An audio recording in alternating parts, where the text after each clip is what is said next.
Today, I talk with Dr. Angeline Beltsos about what it's like to start a meeting in the field. Hers is the Midwest Reproductive Symposium, what that entrepreneurial venture is like, and the benefits that come from that collegiality and from the networking that allow people to do business. Before I get into this topic with Dr. Beltsos, today's shout out goes to Hannah Johnson, my friend who's the Chief Strategy Officer at Vios. We're speaking together at MRS, so she gets this shout out. Hopefully she hears it. In today's interview with Dr. Beltsos, we go down a thread of the multi-generational value that happens from colleagues mingling with each other, learning from different generations, and the principles that that takes into leadership, in leading as an executive, and also following by learning from the next generation. This turned into be a lot more philosophical than I was necessarily thinking, but we talk about the short-term benefits, like recruiting docs. It's going to be a lot easier for you to recruit doctors and staff doing some of these principles, but also the longer-term, headier stuff of being culturally relevant well into old age. I hope you enjoy this discussion with Dr. Angeline Beltsos. Dr. Beltsos, Angie, welcome back to Inside Reproductive Health. Thank you for having me. I'm so excited to be here.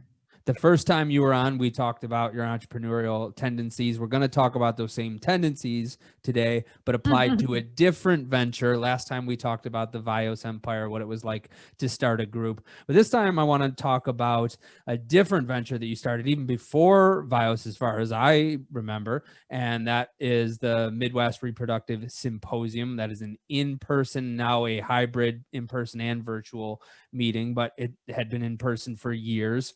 And I want to talk about how that got started and what possessed you to do it. So let's start with what possessed you to do it.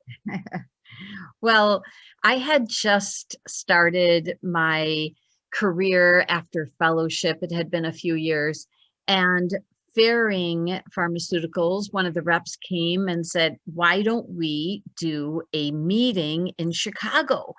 We had the ASRM meeting, of course, the national meeting, and in California, we have the Pacific Coast Fertility Society, and they said, why don't you do a meeting in the Midwest? And we can call it the Midwest Reproductive Symposium, the Mrs. Meeting.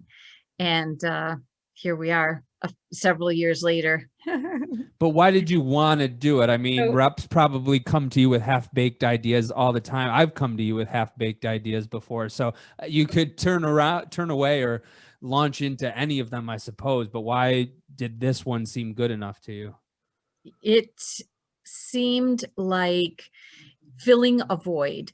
Although a lot of people go to a big meeting like the ASRM meeting or ESHRE with thousands of people, and we get to see all our friends and learn the latest. It's also ironic that when you're in a big meeting, sometimes you don't get as much out of it. You don't get to actually speak with some of the thought leaders and make new friends. And so the idea of having some of the thought leaders, not only in Chicago, because we called it the Midwest meeting, but it was actually the place where it was held, not where all the attendees came from. And we had immediately a national attendance and really some of the thought leaders in the world.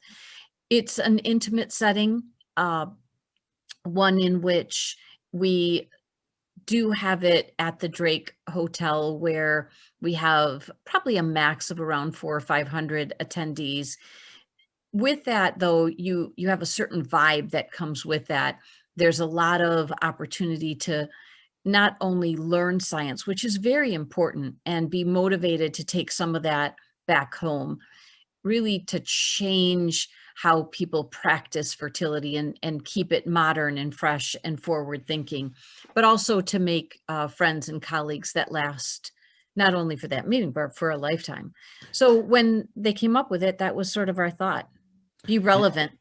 And you're right, people do come from all over. That's a nice thing about it being in Chicago, is it's kind of easy to get to Chicago from anywhere. If you're in the US, Chicago is central. And then if you're not in the US, well, it's only an hour or two more for you probably than it would be any of the other major cities at most. So it's a Yeah. really central place. You got people from all over. But at what point did you realize that this was going to be you taking it on? Did you know that from the beginning, or were you thinking that, okay, Farron, go ahead and do this, I'll come and be the token REI and say No, hello? What point did you realize that this was your baby? T-minus 6 to 9 months. When the whole thing started, it was going to be something that I organized with the, some of the faculty that was with us and some of my colleagues, but they were like, all right, you're in charge of this, go at it. So I went around, I was like, who's really a heavy hitter today? And who are some of the thought leaders in the United States? And they were like, well, call them all up, see if they'll speak. So one by one, I called each person and everybody said yes, which was really surprising. I was like, hi, I'm Angie. Do you want to speak at my meeting? They're like, sure. Hold on a second. I was like, hey, Richard Scott, will you speak at my meeting? They're like, one moment, please. This is Richard. I'm like, will you speak? He's like, yes, I will. I'm like, oh, okay. Bill Schoolcraft, will you speak at my meeting? Yes, I will. I was like, okay, then see you in June. So this was 2003. That was the first year. This was, I guess it was 03, huh? That's what the website tells me. That's before my time here. So I'm going to take the website for its word. Now, at what point did you start to build like committees and have recurring people? In the beginning, it's like, okay, I'll call the people I know and ask them to be speakers. How did that turn into like you have other people planning specific parts of it? Yeah, it's a great question. We started with a meeting planner and me, and then she said, well, why don't you ask some of your friends and colleagues who they think would be really important and relevant. So there was sort of this informal committee that she and I talked about and organized, and she guided me for the first 5 years. Fearing was exclusive as a sponsor, and they were, an unrestricted educational grant. So they weren't really involved in the topics at all. And, very much saying, find the best speakers, the best topics. So really high quality, I think, things that were coming out as new things to consider doing in our field. And we had a blast. But over time, I would say the first year we had some of the speakers like Barry Bear and Bill Kearns. They said, why don't you ask them to be part of your committee? So we were about 3 or 4 people in the first several years that started to help think through this. And then the people that were involved also came up with great ideas. They said, well, the nurses don't have anywhere to go. Why don't you have a nurse program here? So we started the nurse practicum. And then a lot of the business minds in industry said, you don't have really anywhere for business people to meet. Why don't you do a business program? So we came up with the business minds. And this one person was really interested in mental health and said, there's no place for mental health in any of these programs. Please, please, please, can we add it in? So we started the mental health program. And we thought there's no better place if you've got all these incredible people together, why not have some of the students of fertility? So we added in the reproductive endocrinology and infertility, the REI fellows program, and they've been a strong part presenting their research and getting to know them. And it's funny because in the beginning, the students are there learning, but then soon the student becomes the master. So how do you get some of these people to keep coming back and chairing their specific segments? Because some of the people you've had for years and years. So how do you keep reeling them back in? I think that when you want something to be sticky in your life and you want to keep people engaged, it can't just be about black and white things. There's some very important things about a meeting, and not only what you're saying, not only what you're doing, but how you make people feel, like the Maya Angelou quote. And I think that becomes very, very important. So we are so intentional to make sure that people like Griffin Jones, when they come to the meeting, yeah, you learned a lot, you made some new connections, but you also had a blast, hopefully, and music and time to socialize is very, very intentional. People often say, oh, well, why do you have all that in the meeting? But it's so important to make people feel good about coming back. I think it's one of the things that binds all of that together. Like you said, there's a fellows track, there's a business minds program, there's a nurse practicum, there's program for doctors and scientists, and the size of MRS and the social events bring it all together. It's a very good place to build relationships. I love ASRM. You can get more business done in 4 days of ASRM than you can 4 months on the phone in many instances. And that's true for almost everybody across the field. But there's something about MRS where it is very good for building relationships. When I think to some of the strongest relationships that I have with docs and with other people across the field, it started there in Chicago. And I think it is because you can go to one of the mental health talks and then you can jump over to another track if you want. A lot of people do the same track the whole day, but there is so much programming for everyone. And then it's all tied in at the end of the day. And Chicago in June, when it normally isn't fantastic, this year it's going to be September, which is the other end of fantastic for Chicago weather. There's a reason why you're not having it in June. So let's talk a little bit about the changes that you saw once COVID happened. I mean, I imagine in early March, you were kind of like everybody else. Oh, this isn't going to affect us. It's too far off. And then 2 days later, you're like, no, it's definitely going to affect this one and the next one. What was that like, adjusting for COVID? I think, like we were at Vios, sometimes it's good to be lucky. And we had thought very, very importantly about being nimble, being able to switch gears and pivot quickly. So when all of this started to unfold, we didn't know if it was going to be 2 days, 2 weeks, 2 years, sitting here talking to patient by patient. But for the meeting, we also felt it was going to be very important to be relevant and to continue.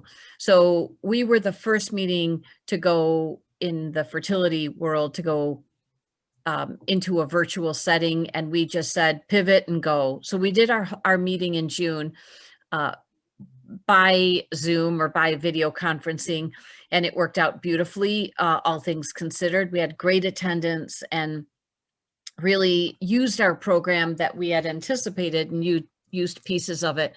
You can only get so much done that is video sitting at your desk compared to being in person. So what we did is broke it into 3 parts and divided the typical conference into 3 parts of the year.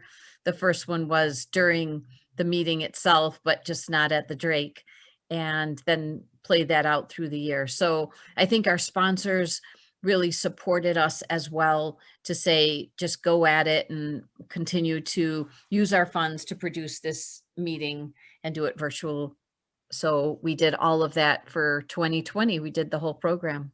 What's it going to be like this year in 2021? And this year, the date of our usual program that, like you said, is usually in June, we are going to do virtual, just the board review course, which is going to be amazing. It'll be June 11th through the 13th, all virtual, but this is going to help people that are students, medical students, residents, but particularly the fellows who are preparing to become board certified. And during that program, we'll be diving really deep into the science.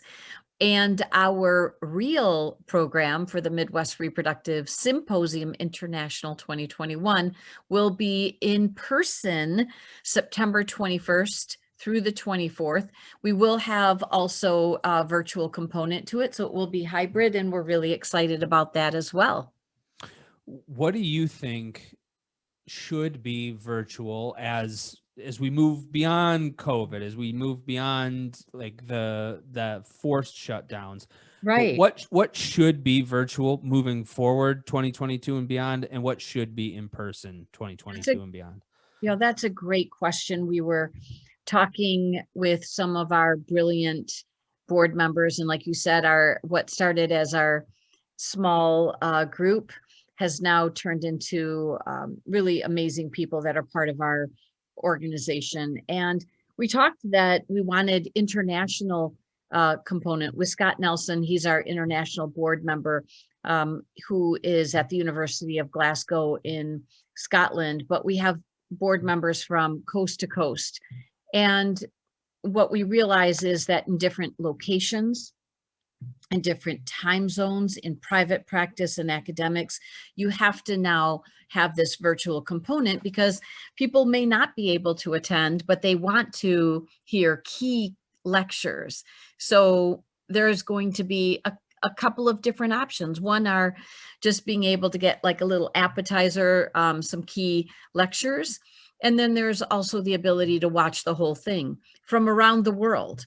And we expect that we'll have people from different continents participating now. And I think that's what's really cool about it. But like everything else, there's nothing that people don't enjoy more than being able to see each other now, having some coffee together, cocktails, and like you said, building up relationships in person. So that's also going to be available. And I think that hybrid approach will be what we do with our patients. It's what you're going to see in business going forward, as well as these meetings. Do you ever see the hybrid programming shifting so that certain programs are all digital and then certain programs are all in person? I think what there is in life, there is about 80% that you can communicate through an entire digital approach. And that includes some of the relationships we have. And then the water cooler kind of effect, or the in-person contact, will be missed if 100% of it is done digitally. So I think you can get a lot accomplished with the video conferencing, but I think that doing everything 100% video, you will also miss some important things that happen when the cameras shut off. I think so too. I wrote an article about this right as everything was shutting down. I wrote it in March 2020. It was like as soon as they canceled PCRS, I fired it out. And it was an article about what I think should be in person, what I think should be video. Because our company has been remote since you've known me. We've always been remote. But I will tell you, it hurt even in COVID not being able to get together, even though my project managers in Memphis, my operations managers in Nashville, my digital strategists in Colorado, my account managers in Miami, everyone's everywhere, but we still normally get together a couple days a year in person to do the stuff that we need to do in person, which is the major long vision strategy and the personal bonding. All of the execution we can do over video. So I wrote in that article, this is what I think should be in person. This is what I think should be done video. I think a lot of the speaker stuff in the future can be done via video. I think the in-person workshopping and the networking is what the in-person meetings have to offer. So why don't we just start building those programs around that way? What do you expect to see this year in 2021, knowing that people have kind of gotten the habit of, oh, I can do it from Zoom, but they're also kind of starving though. So what do you expect to see this year? Well, we hope that some people will be able to come from around the world and participate via Zoom and via video conferencing. So I'm very excited about that. And I think that some of the key lectures, you can present that on a screen, but I think the dialogue that happens back and forth and seeing the audience in person is also priceless. We do workshops, which I think is also unique, where we break the whole audience into groups that dialogue into kind of a small group round table kind of discussion on different topics. And I think that would be very, better done. I think those kinds of things could be better done in person. So those types of things, I see that as the future of in-person events. And I sometimes think that events like yours are better poised than some of the larger ones for that reason, because it's kind of built for that. It's built for that in-person, that in-person type of right. relationship building. And Yeah. I like I said, I'm 100% pro Zoom, pro doing anything that can be done electronically. Fertility Bridge has never had a home office.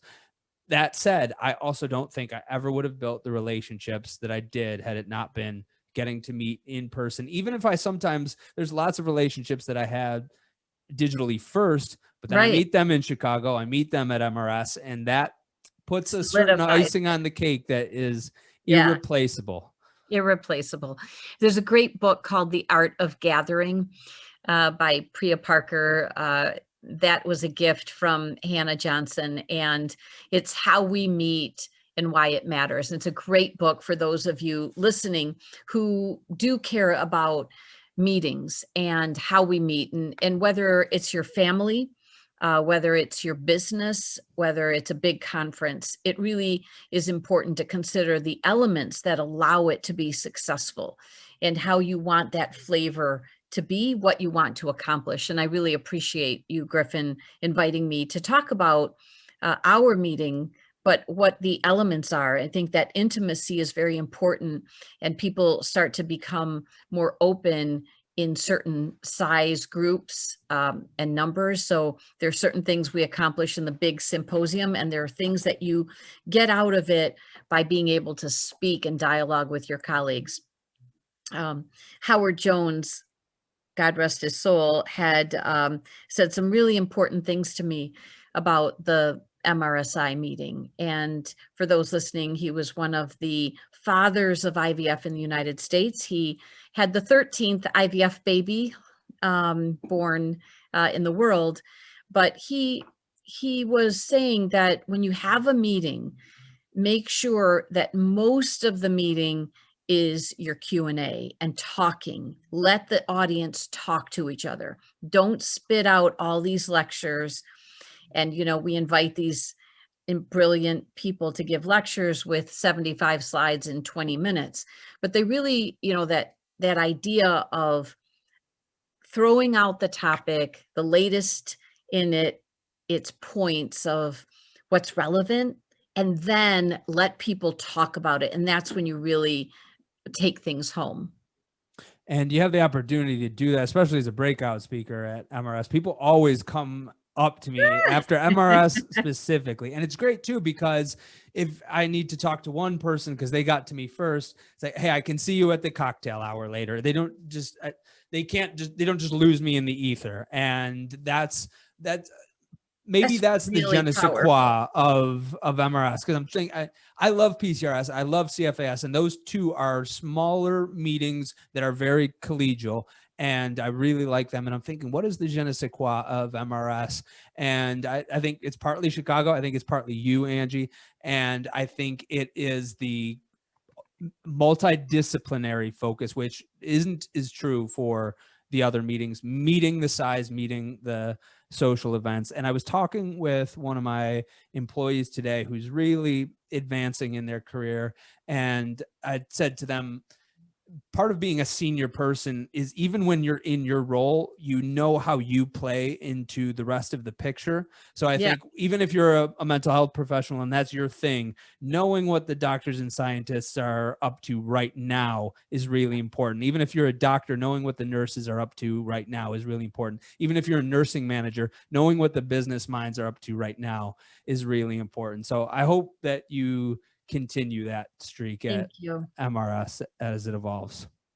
Well, I appreciate that. And I think the other piece of all this is we try to play a lot of music during our meeting, before, during, and after. And when we talk about je ne sais quoi, what makes things attractive is that people learn really well if you activate both sides of the brain, the right and left. And there's a lot of scientific studies how important music is. So, we start the music in the very beginning between every speaker, and it activates that side of that art side of the brain, the other relaxing side, but then you throw in some hardcore science, and it's supposed to really help with feeling really good about things and having fun, but also learning. So now that it's established, and now that you also have an established practice group, what do you think you get out of it? This has, it's a really great personal question for me. It changed my whole stratosphere, the course of my my career. It changed the whole direction of who I am and how I practice medicine, who I talk to. In a moment, I wasn't doing, I was just one of a new grad of doctors in the country, and suddenly I was friends with the thought leaders, and from there you get invited to give a lecture in Canada, and then you go end up in Europe. And in Europe, I met people from Australia, the president of the Australian Fertility. And then all of a sudden you're in, I was in Australia giving lectures, and from Australia I met someone, and I was in China. So I literally went from being this little Chicago doctor organizing a meeting, and through it I made friends with people all over the world, people that showed me the backside of the kitchen. You go to these great speakers, and they take you home, and they invite you into their world, and they teach you how to run your business and things to do and mistakes they made. So this, out of all the things in my career as far as fertility goes, this hands down changed the whole course of my life. It's funny because you're talking about the history of you getting plugged into other people through this. My experience is you plugging in other people through this, like myself included. But I think of, not to blow up your spot, Angie, but you are better at your fair share of, you get more of your fair share of younger docs in recruitment than many people do. And I think part of the reason for that is accessibility. And I think MRSI is just a megaphone of accessibility. Yeah, it's been a gift. I've been very blessed to have been given this opportunity to fund. I mean, the money that came through to organize had to be properly, managed, and through that you create hopefully a platform, and the younger people that participated as fellows have become friends of mine, and some of them have joined Vios, and some have been, colleagues in the country and in the city, and it's been awesome. So I think that was correct too, that we've had a chance to make new friends in a variety of age groups, not just the older genre of thought leaders and people that invented what we do, including Louise Brown, the product of thought leaders, but also the younger group that we've become, had that opportunity to get to know. So you're right, it's been a gift.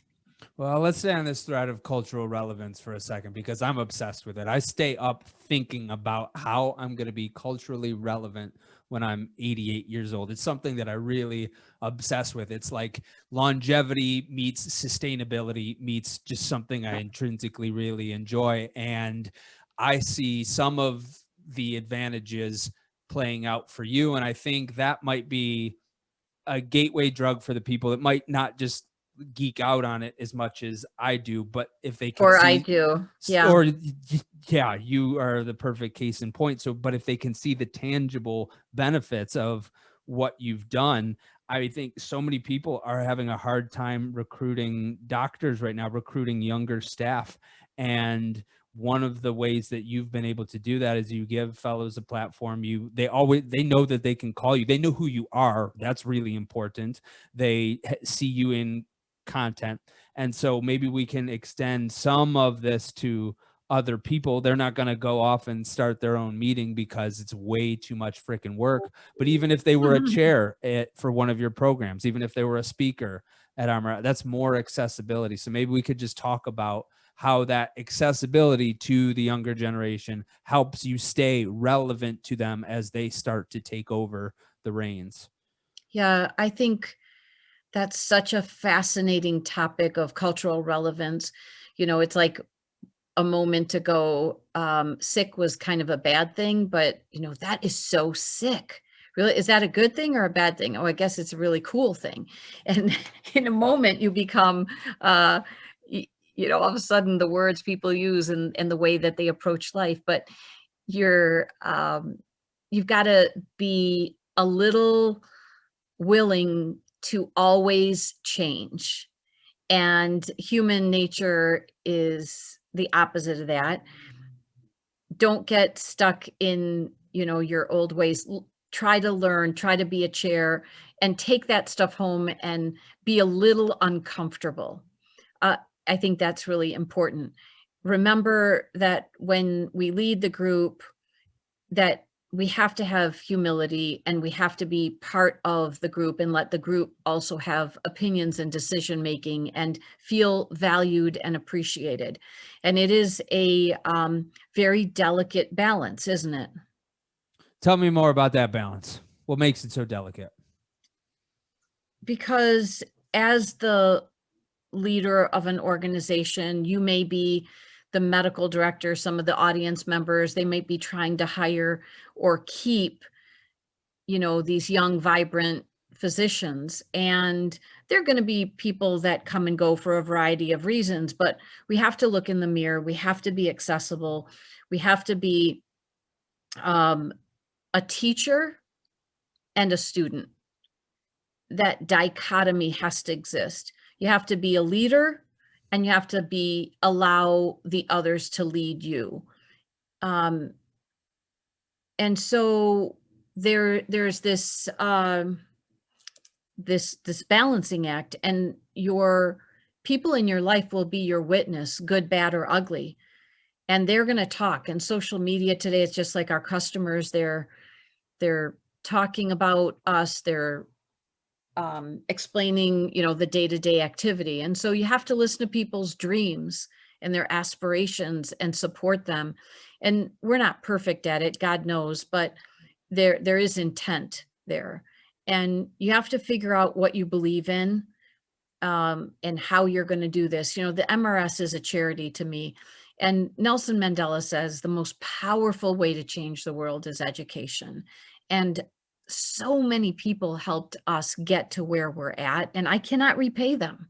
You know, the people that believed in me and gave me a chance, those, I can't give them money. I can't give them something to help them do what they did for me. The only thing I can do is turn and give forward, right? So we give to the next generation, the next people, and the people that are attending to provide the best care to people that want to have a family. If you just go back to your mission of why do you exist? Why do you do what you do?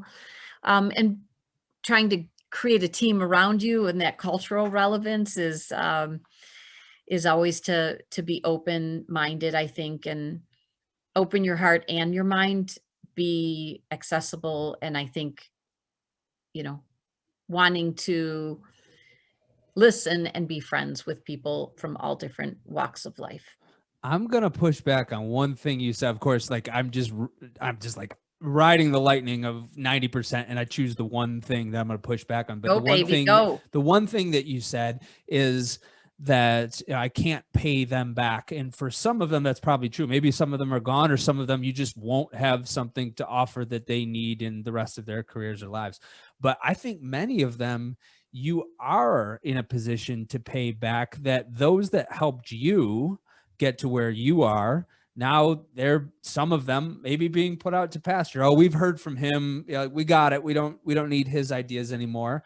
And you're in a position now to say, no, I really remember this person helping me out. I'm going to give them a platform. I'm going to help them maintain their cultural relevance because they helped me and they are still relevant to me. So I see that happening, and I see that as like, I remember the people that put me on in the beginning. And now that my cohort is, we're not in our early 20s anymore, Angie. Now that we're in our mid 30s, late 30s, and we're starting to be the executives and at the very least the director level and the owners of companies, the people that it's not just returning a favor either. It's, hey, I learned a lot from this person, and I think they still have that value to teach.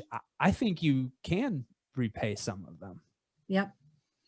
I think about the opportunities that we got at all levels. I remember the person who gave me a scholarship to college, the like you said, being thoughtful about that and reciprocating can be very powerful, all the way to someone who spoke at my meeting and gave me knowledge that helped me hopefully get one more person pregnant, that I tried something new and different, and being grateful to them and honoring them is really important. This is so meta because the topic that I'm speaking about at MRS this year is how to manage millennials and Gen Z in the workforce. And it's so meta because at least some of what I've learned has been through interactions at MRS. And you're talking about this balance of leadership and following. I'm not a new agey person that says, oh, just listen and do whatever they say. No, at the end of the day, leaders lead, but leaders lead based on information that they see, and they get that information by asking and interacting. MRS is an awesome place to do it. And a good exercise that I do every year is, it started with your kids, Angie. One, because I just think your kids and their friends are really well raised. And anyone that wants to talk trash on how kids are raised the other day, listen, most of the time I might even agree with them, but there's always examples to the contrary, and that's your kids and their friends. You're sweet. Thank you. Looking people in the eye, taking ownership of whatever they're supposed to be doing there. You put them to work there at the conference, and they're doing work. And I love taking your kids and their friends and whoever the interns are out to lunch every year. That's a tradition I started a couple years ago. And thank you.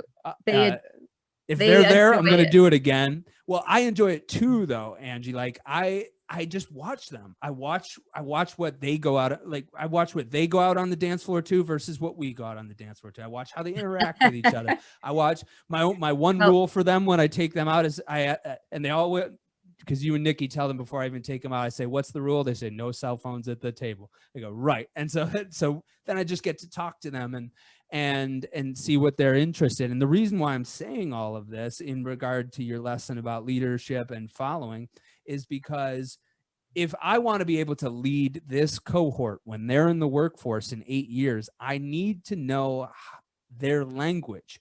And I'm not just going to learn their language if I start the moment that I need to learn the vocabulary.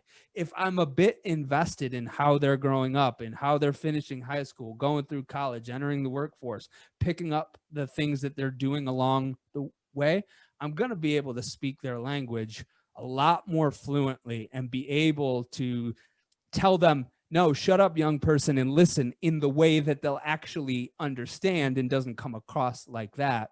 Yeah. And a lot of that I get from MRS. Well, thank you. That's a funny part and a funny story. I had, we're always so careful. We get, as a charity, basically sponsorship and donations to try to run the meeting. And people don't want to go to kind of a small, simple hotel because they want to be able to enjoy the space. But that all takes money. So I called one of the meeting organizers at a company, and I said, how much would it cost for someone to come and check people in and hand them their badge And they were like, that's $45,000. And I go, you gotta be kidding me. I was like, all right, kids, get dressed. And I thought, you know, what a great way to have for a high school student to have some exposure to a professional event, be responsible for the happy customer and the customer that's being a little difficult. And one of them, you know, they still quote today, was one of the doctors that said, this does not say doctor on the top of it. Make me a new badge. And I was like, yep, this is customer service. You know, people want to make sure that they're honored and they're whatever. And they had, and I want you to greet people and welcome them. And so we ended up having the high school interns have their exposure. A lot of them put them on college applications, and they said when they were applying, they used it as some of the things that they wrote about their experiences. But also for us, it allowed us to have some young people be very kind and welcoming and hang out with Griffin Jones, but also was a lot less expensive than the company that wanted big chunk of change to greet people. So well, I'm glad that economic wedge right, pushed that forward, because yeah, it was they have a lot to learn, but there's also a lot that we can learn from them. That's one of the multi-generational values of yes, MRS. I encourage other people to do it as well. You have to be able to speak the language or you're going to get put out to pasture. There's another episode that I did with this, almost on this theme, with Hannah Johnson, who I'm speaking with at MRS this year on millennials and Gen Z, but it's the flip side of the coin too. So Dr. Beltsos, how do you want to conclude on MRS and collegiality and or multi-generational collegiality in the field, and tying that all together? I'll let you put the bow on that with final thoughts. Thank you for inviting me to speak at your podcast. It's always an honor and a privilege. And in that same context, I think the Midwest Reproductive Symposium International that I at the end is supposed to cross boundaries. It's supposed to take us that are wanting to be taught from the learned, to be open to different ages approaching similar topics from different perspectives. So we hope that the audience that is listening will bring themselves and their friends and their colleagues to our meeting, not only this year, hopefully in 2021, but in the years to come, and that the meeting allows us to grow, stand on the shoulders of giants, be a little uncomfortable with taking some of this stuff home and trying something new, and continuing to be open to growing. And I always ask people, no matter how old they are, is what do you want to be when you grow up? You know, as we look to the future. And I think that spirit is embodied in MRSI. So with that, I appreciate again the opportunity to be with you, to be motivated and inspired. Thank Angie, you. I'll see you at MRS in September. Woo-hoo! Inside Reproductive Health listeners, Thank we hope you. to see you at MRSI in September. We'll have a link in the show notes, and we'll send that out with the email. Dr. Angeline Beltsos, thank you very much for coming back onto Inside Reproductive Health. Thank you.